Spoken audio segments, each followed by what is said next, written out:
Thank you for joining us, America. This is the Dave Ramsey Show. Open phones at 888-825-5225. Christy Wright is joining me for a couple of segments here talking about ladies in business, women in business, and starting their own thing or running their own thing or doing their own thing. Some of them come home to be stay-at-home moms and yet have tremendous education, drive, training, potential, and want to do something with that. Some ladies come home to be stay-at-home moms and just want to do that, which is perfectly fine. But we want to give the ladies that want to do something from home to add to their family's top line, add to their family's income for whatever reason, whether it's to hit some goals like getting out of debt or something else.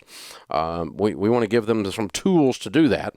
Christy's come along in our small business area, our leadership area that we teach, business coaching, and we've specialized this thing called Business Boutique just for ladies, equipping women to make money doing what they love. And so whether it's the marketing side, the financial side, the hiring side, the social media piece of marketing, the inspirational piece, talking to some ladies that have been unbelievably successful, some that are just starting their own dream, moving it from a hobby to a business. All of this is Business Boutique. It's November 6th and 7th in Nashville. It's a 2-day event. And you can learn more at businessboutique.com. It's $199 a person, which is a deal. And a lot of our ladies went to an event the other day. They paid almost that for a 3/4 day event that was not nearly staffed as well as this is. So again, 888-22-PEACE, 888-227-3223. This event will be off the charts. You do not want to miss it, ladies, if you have an interest in that area. So very cool stuff. So one of the things that happens, and we talked about that a little bit before the break, is that some of these small business ideas start as a hobby. Mm-hmm. How do you tell them to know when they're moving from a hobby into a successful business? If they should, or how they're doing it, or at what point we quit calling it a hobby and we need to just say what it is, it's now a business, and so on?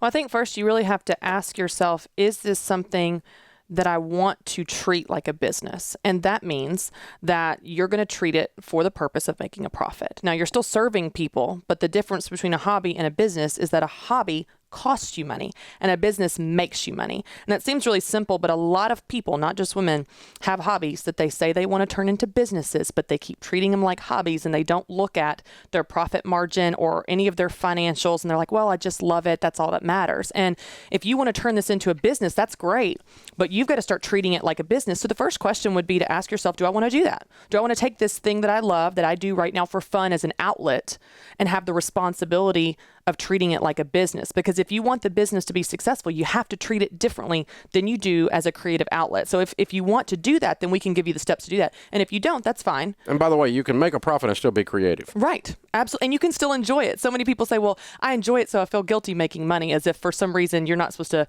enjoy the things that you do for an income. But you can do that. You can enjoy it. You can have fun. Many of the women I talk to, they say this business, and they're treating it like a business. They're successful with their side business.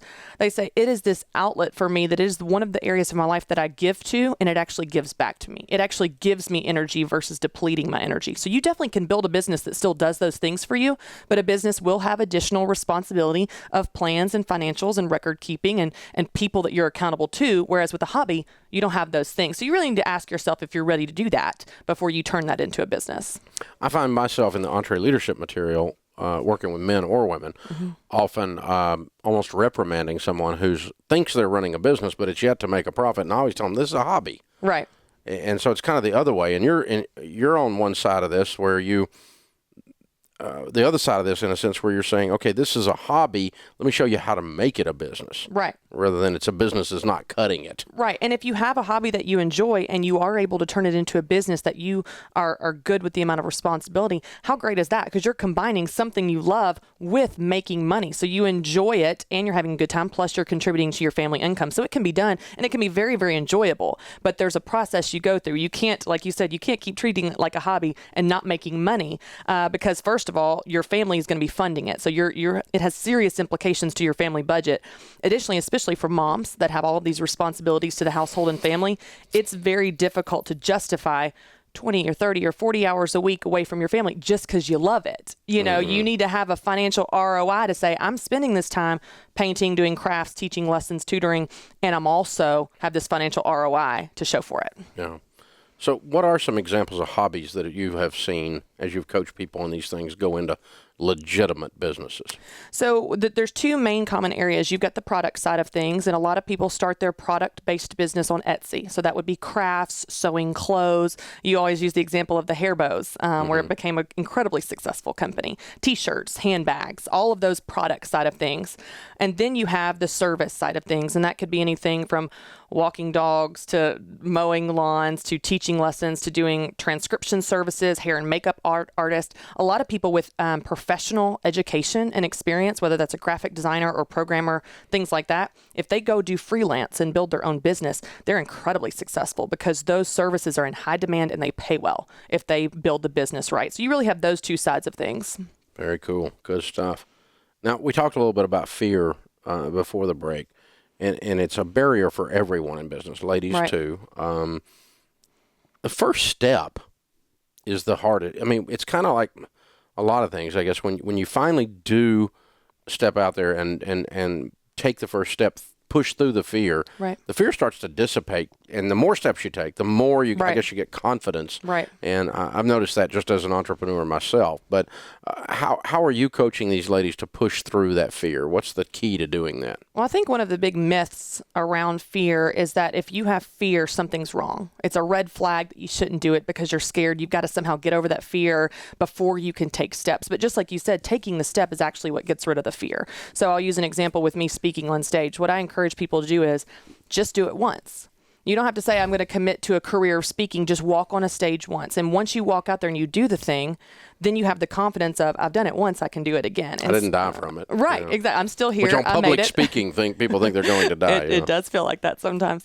But it's interesting because if you can just do it once, and I tell people, do it scared. Don't wait until you're not scared to do the thing. You'll never do it. Just do it scared. The first time I walked on stage, I was scared. And sometimes the second and third times too. But over time, you look back and go, hey, I've done it this many times. I've done these things. I don't have to be scared. You have confidence of experience to stand on. But the first time it is scary, don't wait till you're going to overcome the fear to do it. Just do it scared. Do it anyway. And then that will make the fear dissipate, just like you said.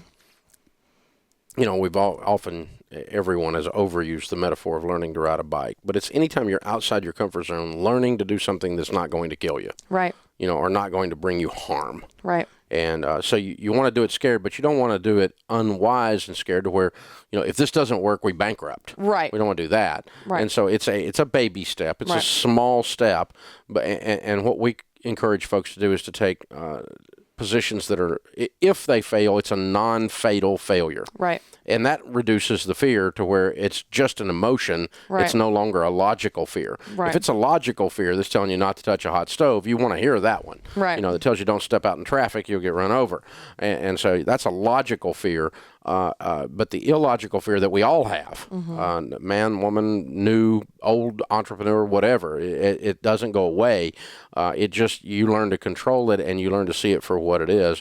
And the way to beat that is just do it anyway. Right. And it's interesting because a lot of times our fears, or a lot of the women I've spoken to, their fear is not around the plan, the business side of things. Their fears around themselves. What if I'm not good enough? What if I'm rejected? What if I'm a failure? And so it's very a lot personalized. It is. It feels very vulnerable. So if you can help them overcome that and then give them the tools to do it wisely on the financial side and the business side, they've got both sides that they need. Very interesting. Business Boutique is the event.